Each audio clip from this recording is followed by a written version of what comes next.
The emergency session had been going for 6 hours straight, and nobody had a solution worth hearing. Representatives from 42 different species filled the circular chamber, their voices creating a chaotic symphony of clicks, whistles, growls, and synthesized translations. At the center of it all floated a holographic display showing the same image that had haunted their nightmares for 3 months straight. The Devourer. That was what the survivors called it, though most species had their own names for the thing. The Now theory called it the Void Eater. The Riss whispered about the shadow that hungers. The Talvin had dusted off ancient religious texts and declared it a punishment from their ancestors. None of that changed what it was or what it did. 17 fleets. Gone. Not destroyed in the traditional sense where debris fields could be recovered and the dead could be honored. Just gone, consumed by something that existed in a way none of their scientists could properly explain. The creature appeared on sensors as a massive distortion in space itself, a hole in reality that radiated wrongness. Those few who had seen it with their own eyes and lived to tell about it described something their minds could barely process. Living darkness that moved with terrible purpose. Eyes like dying stars that burned with ancient hunger. Appendages that seemed to exist in multiple dimensions at once, reaching through shields and armor as if they were nothing more than smoke. Ambassador Risha stood on her speaking platform, her feathers puffed up in distress. The Talvin had lost 2 colony ships and a science vessel to the creature. Her voice carried across the chamber with the natural melodic quality of her species, but there was no music in her words today. We must evacuate the entire outer rim. There is no shame in retreating from something we cannot fight. Our people have survived for 60,000 years by knowing when to flee. Counselor Brown slammed 3 of his 6 arms against his console. The insectoid Riss were not known for running from anything, and his mandibles clicked with barely contained fury. Evacuation is extinction by another name. We abandon those territories, and where do we draw the line next? The creature follows no predictable pattern. It could appear in core space tomorrow. We must develop weapons, find its weakness, destroy it before it destroys us. The argument was the same one they had been having since the attacks began. Risha wanted to save lives through retreat. Brown wanted to save their civilization through warfare. Neither option had worked so far. The creature had destroyed every fleet sent against it, and had consumed 2 evacuation convoys that tried to flee through the wrong jump points. A junior analyst, a timid being from a species so new to the Galactic Coalition that most representatives did not know their name, interrupted the debate with a trembling voice. Sirs, madams, and honored others, the creature has changed course. Every voice in the chamber fell silent. The holographic display shifted, showing a star map with the creature's projected path marked in pulsing red. For 3 months, it had been moving along the edge of civilized space, destroying everything it encountered, but following a generally consistent direction. Now the red line curved sharply, angling into what the humans called the frontier territories. Where's it going? Risha demanded, her feathers flattening against her skull in fear. The analyst pulled up another layer of data. There's a human colony ship in that region. Civilian transport called Wandering Hope. 3,000 passengers, mostly families heading to establish a new settlement. They're directly in its path. Brown made a dismissive gesture. The humans are barely members of this coalition. They have been part of galactic civilization for less than a decade. One ship is unfortunate, but hardly a priority. Risha whirled on him, her usually gentle nature forgotten. 3,000 lives, Brown. 3,000 beings who will die because we are too busy arguing to send them a warning. What good is a warning? Someone else called out. They have nowhere to run. Colony ships are not fast. They cannot outrun something that moves through space the way this creature does. The analyst spoke up again, quieter this time. I've already sent them the warning, honored representatives. Standard first contact protocol for imminent danger. They should receive it within the hour. The display continued to show the human ship, a small blue dot on the map, and the creature's trajectory, a red line that intersected with terrifying certainty. Mathematical projections ran along the bottom of the display. Collision course in 14 hours. Possible deviation, 0%. Chance of survival based on previous encounters, 0%. Risha sat down heavily on her platform. So we just watched them die. Nobody answered her. The coalition had watched 17 fleets die. They had watched colonies get consumed, science stations vanish, and trade routes become death zones. Adding 3,000 humans to that list changed nothing except the specific details of the tragedy. The session continued, but the energy had drained from it. They talked about long-term strategies and theoretical weapons that might be ready in months or years. They discussed evacuation protocols for other regions and defense pacts between species. But everyone kept glancing at the display, watching that blue dot and the approaching red line, counting down the hours until the humans joined the ever-growing list of the Devourer's victims. Nobody in that chamber expected anything different. The creature had never shown mercy, never hesitated, never deviated from its terrible purpose.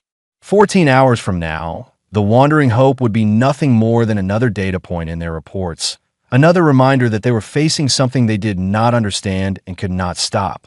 The red line crept closer to the blue dot on the display, and the representatives continued their pointless debate, already mourning people they had never met in a ship that was as good as gone.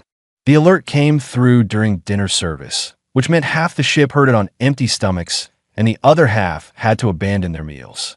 Amy Park was in the latter category, watching her 3-year-old daughter Lily push synthetic peas around her plate in the communal dining hall when every screen in the room switched to emergency broadcast mode. She knew it was bad before anyone said a word. You did not get messages marked with Galactic Coalition priority codes unless something had gone terribly wrong. The automated voice that read out the warning did so in 17 different languages simultaneously, creating an eerie, overlapping echo that made the words even harder to process. Attention, Wandering Hope. Extreme danger approaching your position. Entity designation Devourer on intercept course. Recommend immediate evacuation procedures. Coalition forces unable to provide support. Estimated contact in 13.7 hours. The dining hall erupted into chaos. Some people ran for the exits. Others just sat there in shock, forks halfway to their mouths. Amy grabbed Lily and held her close, trying to think through the panic that was threatening to shut down her brain entirely. Lily squirmed in her arms, completely unbothered by the fear radiating from every adult in the room. Mama, I want to see. See what, baby? The space thing. The danger space thing. Amy almost laughed. Of course, her daughter wanted to see the monster that was coming to kill them all. Lily had never met a creature she did not immediately want to befriend, from the neighbor's terrifying guard dog back on Earth to the peculiar floating jellyfish things at the transfer station. Fear was not a concept that seemed to exist in her tiny 3-year-old brain. The intercom crackled to life with a human voice this time. Captain Oladiel sounded tired. All personnel and passengers report to your designated emergency stations. This is not a drill. Engineering teams to primary systems. Medical staff to treatment bays. Families with children to shelter areas. We have approximately 13 hours to prepare for possible hostile contact. Possible. That was a kind word for something the message had made sound absolutely certain. Amy joined the stream of people moving through the corridors, Lily bouncing in her arms and pointing at everything they passed. The shelter areas were deep in the ship's core, reinforced sections designed to survive everything from hull breaches to reactor failures. Amy had attended the safety briefings when they boarded 6 months ago, but had never actually expected to need them. The shelter was already filling up with families by the time she arrived. Parents trying to calm crying children. Elderly passengers helping sort emergency supplies. A few people praying in quiet corners. Amy found a spot along one wall and set Lily down, immediately regretting it as her daughter took off running toward a group of other kids. The hours crawled by with agonizing slowness. Captain Oladiel made regular announcements, each one managing to sound both honest and carefully optimistic. Engineering had boosted the engines by 7%. Shields were at maximum capacity. Emergency pods were being prepared for potential evacuation, though everyone knew there were not enough pods for 3,000 people. Amy tried to keep Lily entertained with games and stories, but her daughter had inherited her father's stubborn curiosity and kept asking questions Amy could not answer. What does the space thing look like? Why is it coming here? Can we be friends with it?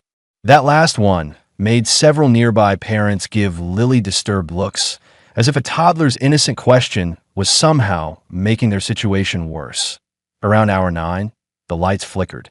Just for a second, but long enough for every adult in the shelter to freeze in terror. The lights stabilized, and Captain Oladiel's voice came back on with forced calm.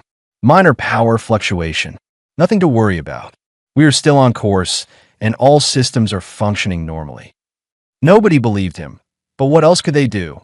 By hour 12, Lily had finally fallen asleep in Amy's lap, exhausted from running around and playing with the other children who were too young to understand what was happening. Amy envied them that innocence. She could not stop running calculations in her head. 13 hours minus 12 was 1 hour. 1 hour until something that had destroyed 17 military fleets reached their defenseless civilian ship. She held Lily closer and tried not to cry. The lights flickered again at hour 12 and a half. This time, they did not come back on right away. Emergency lighting kicked in, bathing everything in dim red. Someone screamed, then someone else. Lily woke up and looked around with wide, curious eyes instead of fear. "Mama, the lights are pretty." "Yes, baby. Very pretty." The ship shuddered. Not violently, but enough to feel it through the floor. Amy's heart hammered so hard she thought it might break through her ribs. This was it. The creature was here, all around them. People were sobbing or praying or holding each other. Parents clutched their children.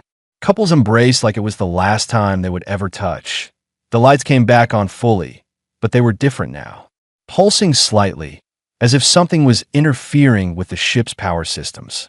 Captain Oladiel did not make an announcement this time. Maybe he was too busy. Maybe he was dead. Maybe there was simply nothing left to say. Lily pulled at Amy's shirt. "Mama, I want to see the window place." "No, sweetheart. We need to stay here where it is safe. But I want to see the pretty lights outside." Amy looked at the sealed shelter door and made a decision that was either the bravest or stupidest thing she had ever done. If they were all going to die anyway, at least Lily could see something beautiful before the end. She picked up her daughter and walked toward the door, ignoring the stares from other families. The corridors outside were empty and strange. The pulsing light made everything look like they were moving underwater. Amy carried Lily toward the nearest observation deck, her legs shaking with every step. When they reached the viewing windows, she finally saw what had come for them, and her mind simply could not process it. It was too big. That was the first coherent thought Amy's brain managed to produce. The thing outside the observation window was simply too large for her mind to properly understand its scale.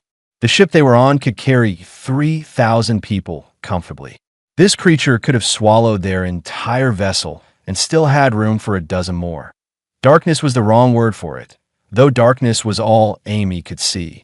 It was more like an absence of light, so complete that it created its own presence. Tendrils of something that might have been solid matter or might have been pure energy extended from a central mass, wrapping around the ship's hull with a gentleness that contradicted everything the warning had told them. Where the tendrils touched, the metal glowed with strange bioluminescent patterns, blues and purples and colors Amy did not have names for. In the center of that impossible darkness, eyes opened. Not metaphorical eyes or sensor arrays, but actual eyes the size of their ship's cargo bay. They burned with light that should have been beautiful, but instead filled Amy with a primal terror that made her legs weak. Those eyes were ancient. Those eyes had seen things die. Lily pressed her tiny hands against the observation window and laughed. The sound was so unexpected that Amy almost dropped her. While every other human on the ship was probably screaming or crying or frozen in terror, her 3-year-old daughter was laughing like she had just seen the most wonderful thing in the universe. "Big friendly," Lily exclaimed, bouncing in Amy's arms. "Mama, look at the big friendly." One of the massive eyes shifted, focused directly on the window where they stood. Amy felt her heart stop. This was it. The creature would crush them now, consume them like it had consumed 17 fleets. She pulled Lily close, tried to shield her daughter's body with her own in a futile maternal instinct that would not matter at all in the next few seconds. The eye blinked. Slowly, deliberately, like it was thinking, the tendrils around the ship changed their movement. The pulsing lights shifted to warmer colors, golds and soft greens. One tendril, smaller than the others but still easily larger than Amy herself, detached from the hull and drifted toward their window. Amy watched in frozen horror as it passed through the reinforced glass like the barrier was not even there, phasing into existence inside the observation deck. Every instinct Amy had screamed at her to run, but her legs would not move. The tendril approached them with impossible care, moving the way someone might reach out to touch something fragile and precious. It stopped a foot away from Lily, hovering in the air and waiting. Lily reached out her hand. "Hi, big friendly." "No." Amy finally found her voice, but it was too late. Lily's tiny fingers touched the tendril, and Amy's world became nothing but terror. Except nothing happened. No pain, no consumption, no horror. The tendril felt warm under Lily's touch, and where her daughter's skin made contact, ripples of light spread outward through the darkness like drops in a pond. The massive eye watching them seemed to soften somehow, and a sound vibrated through the ship's structure.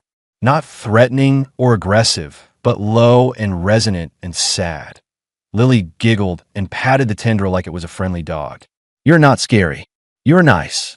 The creature responded by creating patterns of light across its body, shapes that danced and swirled in ways that made Lily clap her hands in delight. Other tendrils pulled back from the ship, giving them space but not leaving. The bioluminescence spread, turning the void around them into something that looked less like an attack and more like an aurora. Amy realized she was crying. Not from fear anymore, though plenty of that still remained, but from the sheer impossibility of what she was witnessing. This thing had destroyed fleets. It had consumed entire colonies. It was supposed to be death incarnate, and her toddler had just called it nice. Footsteps echoed behind them.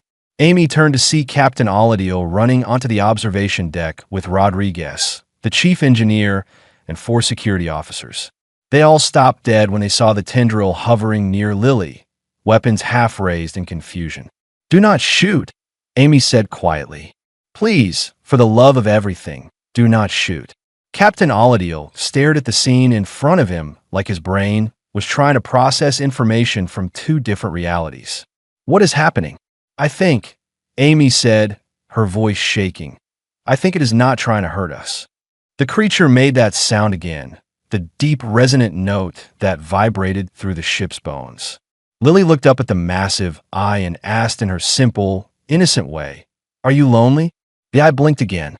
The tendrils around the ship shifted, and for just a moment, the bioluminescence flickered and dimmed.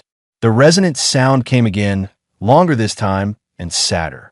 Amy did not speak whatever language this thing communicated in, but she had been a mother long enough to recognize grief when she heard it. Rodriguez was frantically checking his portable scanner, muttering numbers that probably meant something important. "Captain, the energy signature is changing. It is getting calmer. Whatever is happening, it is working." "What is working?" Oladiel demanded. "What is she doing?" Amy watched her daughter continue to pat the tendril, humming a simple song she had learned back on Earth. She is being kind to something that has probably forgotten what kindness feels like. The security officers lowered their weapons slowly, uncertain but following their captain's lead. Lily turned to look at the adults and smiled her biggest smile. "Big Friendly wants to play. Can I play with Big Friendly, Mama?" Amy looked at the creature, at the ancient eyes that had witnessed horrors she could not imagine, at the tendrils that could tear their ship apart, but were instead moving with the careful gentleness of someone trying very hard not to break something precious. She thought about the 17 fleets, about the warnings and the terror. She thought about what drove someone to destroy everything in their path.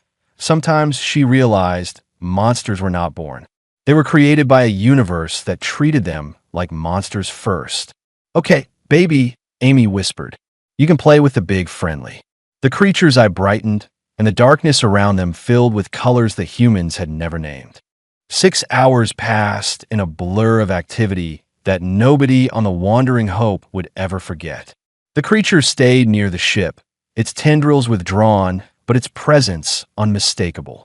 Lily had eventually fallen asleep on the observation deck, exhausted from playing with lights and patterns that the alien being created for her amusement. Amy had not left her daughter's side, and Captain Oladiel had not left the observation deck, communicating with both his crew and the increasingly frantic Galactic Coalition representatives who could not believe what they were seeing through the ship's external cameras. Rodriguez had been monitoring every sensor reading, building a picture of something that should not exist according to known physics.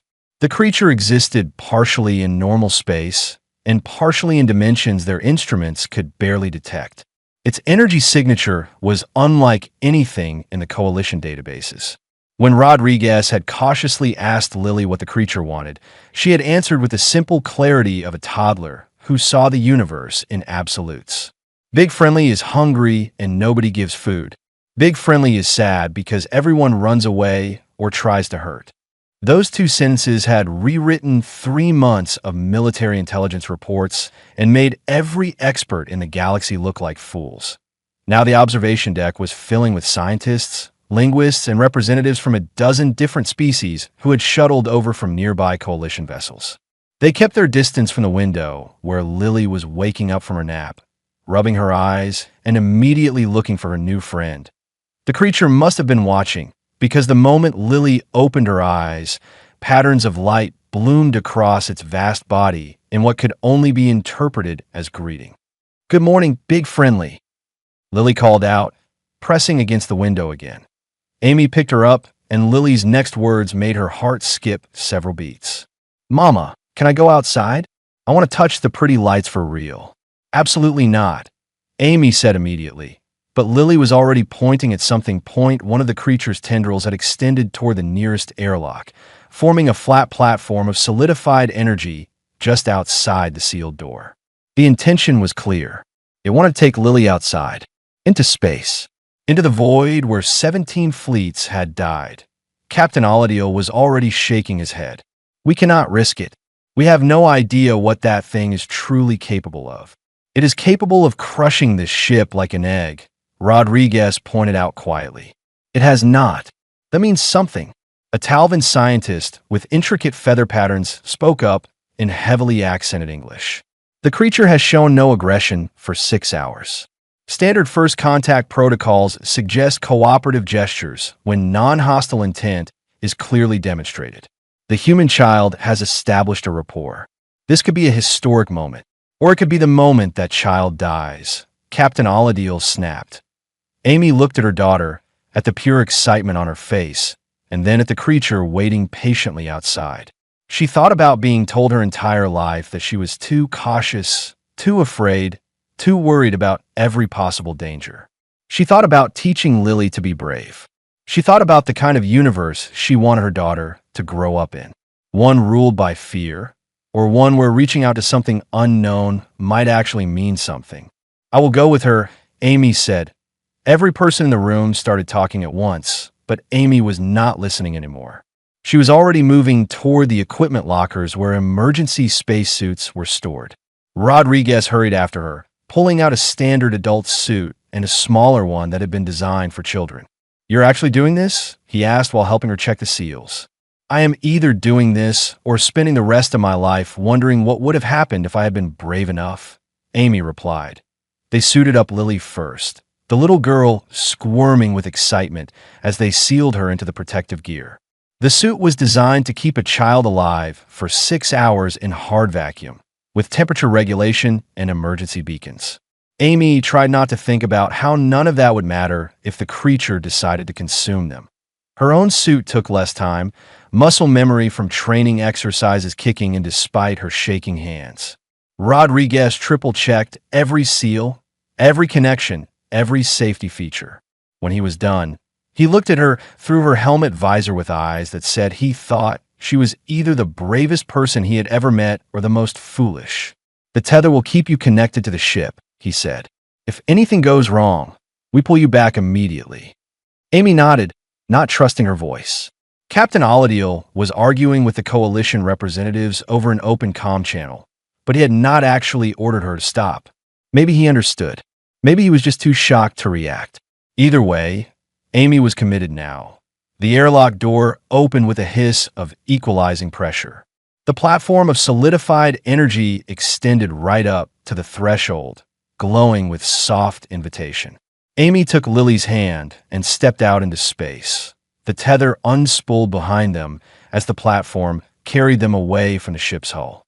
Amy's heart was hammering so hard she could hear it echoing in her helmet. Lily was making happy sounds, pointing at everything around them. The stars, the nebula in the distance, the ship getting smaller behind them. And most of all, the creature itself got up close. It was even more impossible. The darkness was not empty, but alive with movement, currents of something flowing beneath a surface that might not actually exist.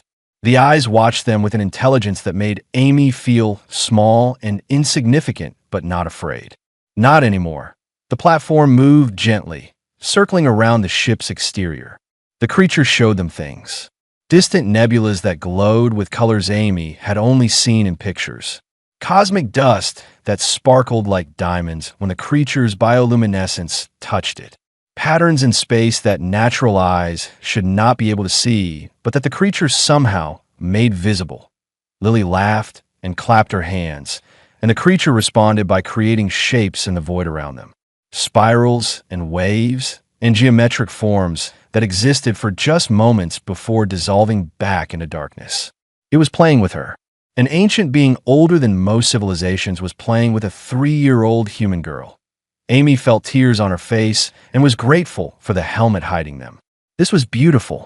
This was terrifying. This was something that would change how she saw the universe forever. The moment ended when Rodriguez's urgent voice came through the comm. "Captain, we have incoming coalition vessels. 5 warships on approach. They are powering weapons." The creature sensed them too. Its eyes flickered toward the edge of the system where jump signatures were appearing.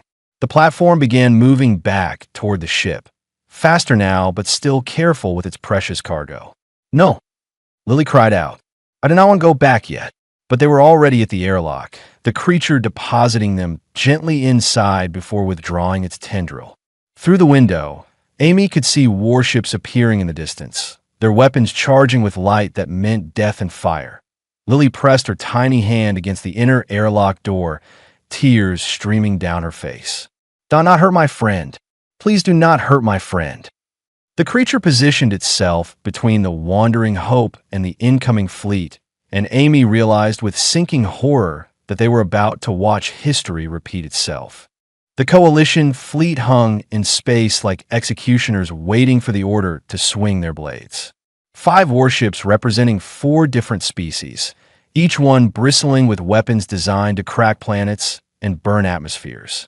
Against them stood a creature that had already destroyed 17 similar fleets and a civilian transport ship that had absolutely no business being in the middle of a potential war zone. Fleet Commander Gareth broadcast on all channels, his translated voice cold and professional. "Hostile entity, you are ordered to disperse immediately or be destroyed. You have 30 seconds to comply." Captain Oladiel practically screamed into his comm, "Belay that order. The entity is not hostile. Repeat, not hostile." "Captain, you have been compromised," Gareth replied. "We have standing orders regarding this threat." 20 seconds. Amy had made it back to the observation deck, still in her spacesuit, with Lily clutching her leg and crying for her friend. The creature had not moved from its position between the wandering hope and the fleet. It was not making any aggressive gestures, not charging weapons or extending attack tendrils. It was just there, vast and dark and waiting. Rodriguez was shouting into multiple comm channels at once, trying to explain sensor data to coalition scientists who were not listening. "The energy signature is completely non-aggressive. It matches our readings from the past 6 hours when there was 0 hostile action." 10 seconds, Gareth announced. Lily broke away from Amy and ran to the communications console where Captain Oladiel stood. She grabbed at his uniform, tiny hands demanding attention. "You have to tell them. Tell them Big Friendly is nice. Tell them not to hurt." Oladiel looked down at the crying child, then at Amy, then at the impossible creature outside their window. He made a decision that would either save them all or doom them. Patch her through. Ship-wide broadcast. Coalition fréquency. Sir, that is against protocol, his communications officer started to say. Do it now. Seconds later, Lily's voice was broadcasting across every ship in the system. Please do not hurt Big Friendly. Big Friendly is not mean. Big Friendly is just hungry and sad and lonely. Everyone keeps being mean to Big Friendly first, and that is why Big Friendly gets scared and has to protect itself. There was a long silence.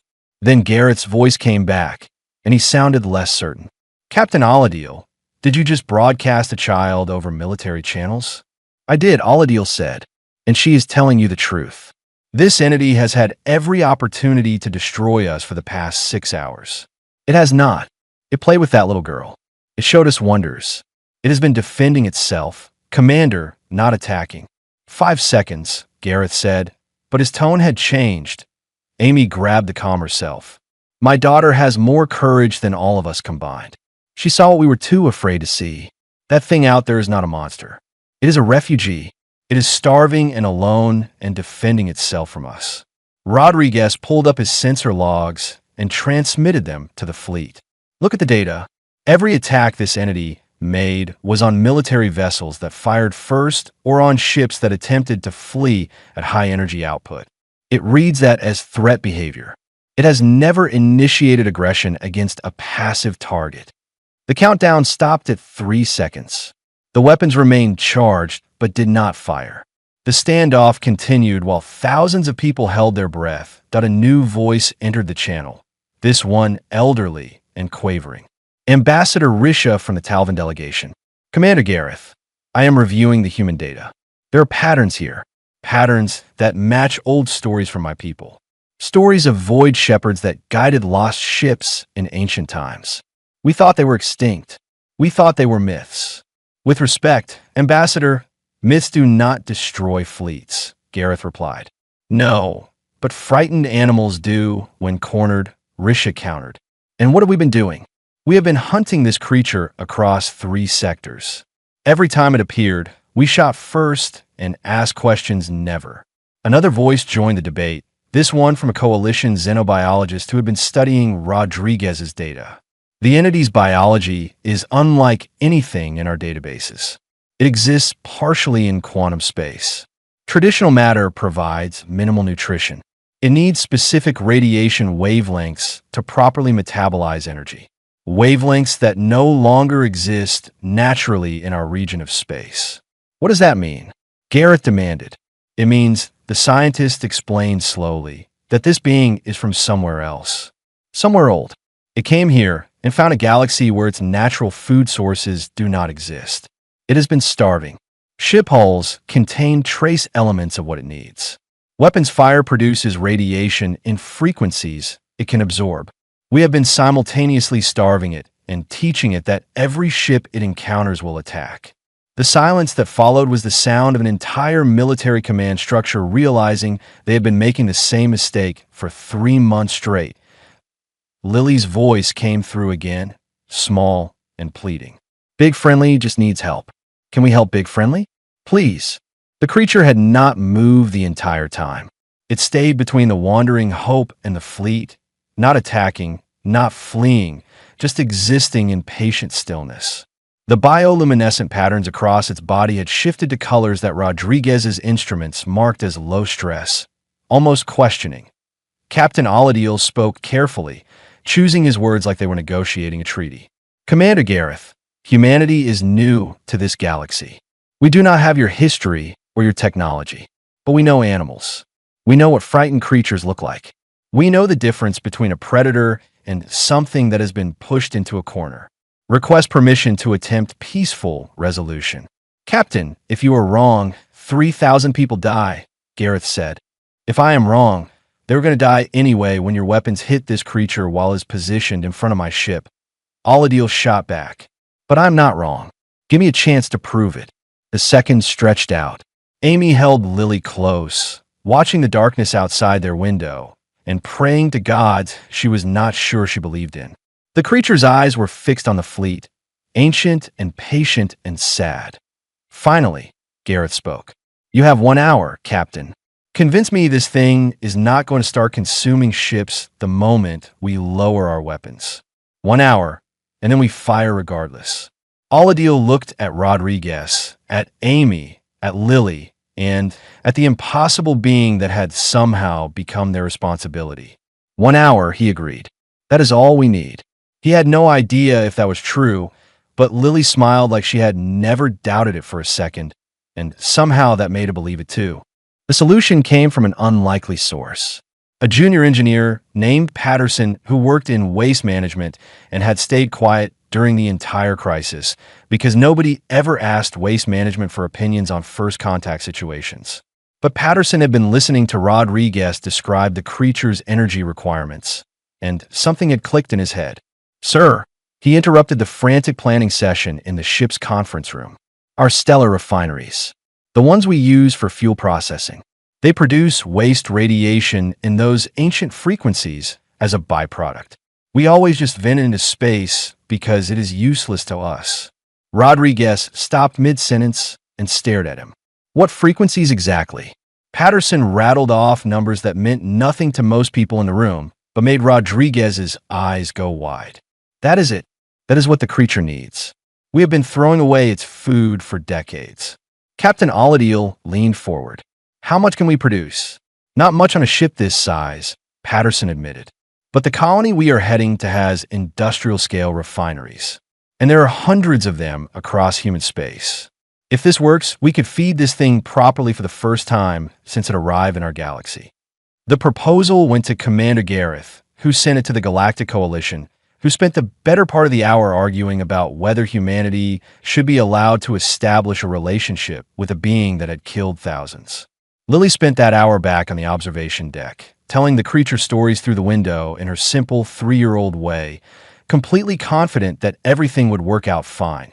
The creature listened. In the end, it was Ambassador Risha who broke the deadlock. "The humans are offering a solution. We are offering weapons. Which approach has worked so far? Vote now or forever regret that we did not try peace when we had the chance." The vote was close, but humanity got their chance. The Wandering Hope altered course toward a nearby human mining station that had the kind of refineries Patterson described. The creature followed, keeping a respectful distance, but clearly interested. The Coalition fleet followed too, weapons still charged, but no longer targeting. It was a strange parade through space, predator and prey and observers all moving together towards something unprecedented, AT the mining station. Patterson and Rodriguez worked with the facility engineers to modify the waste radiation venting system. Instead of dispersing the energy into empty space, they channeled it into a concentrated beam directed at a safe distance from a station. The creature approached cautiously, and when the first pulse of energy hit its body, the response was immediate and obvious. The bioluminescence that had been dim and subdued blazed with colors that hurt to look at directly. The creature's entire form seemed to solidify, becoming more present in normal space. It moved through the radiation beam with what could only be described as joy, absorbing energy that actually nourished it for the first time in who knew how long. Lily clapped her hands. "Big Friendly is happy," and it was. The change was remarkable. After an hour of feeding, the creature was noticeably different. Less threatening, more curious. It began exploring the area around the mining station with gentle interest, examining equipment and structures without damaging anything. When workers in spacesuits went outside for routine maintenance, the creature watched them with what seemed like fascination rather than hunger. Commander Gareth, who had been monitoring everything from his flagship, finally spoke the words nobody thought they would hear. "Stand down weapons. Maintain observation distance, but discontinue hostile targeting."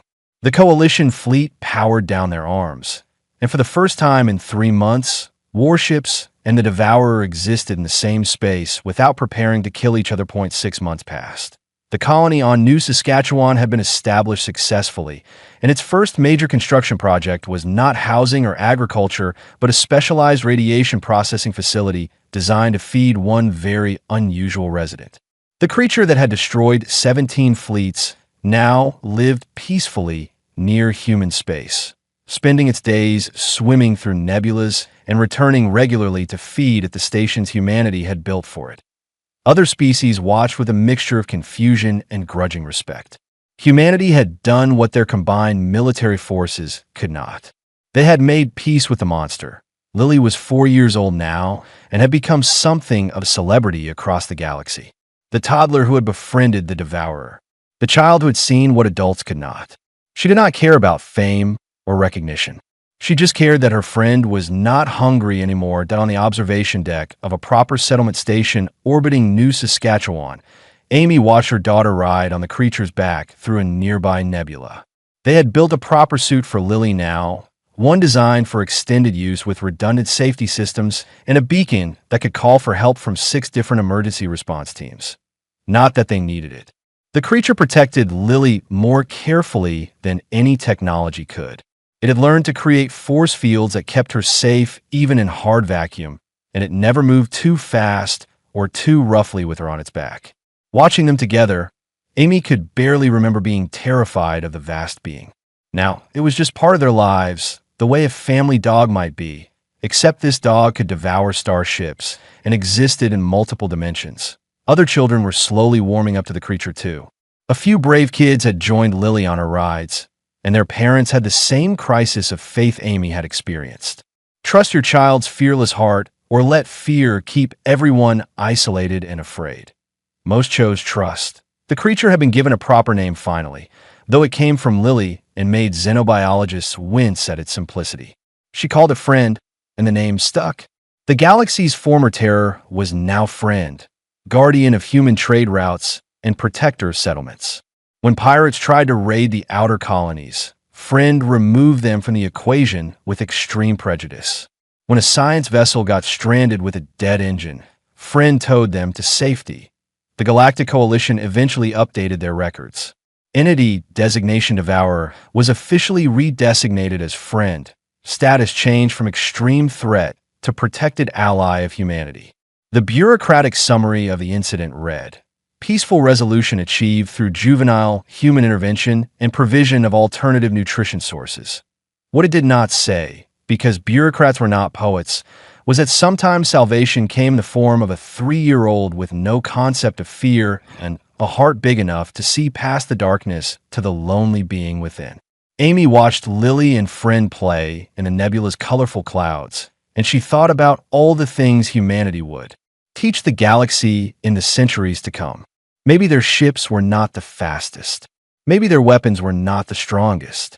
Maybe their science was still catching up to species who had been exploring stars for millennia.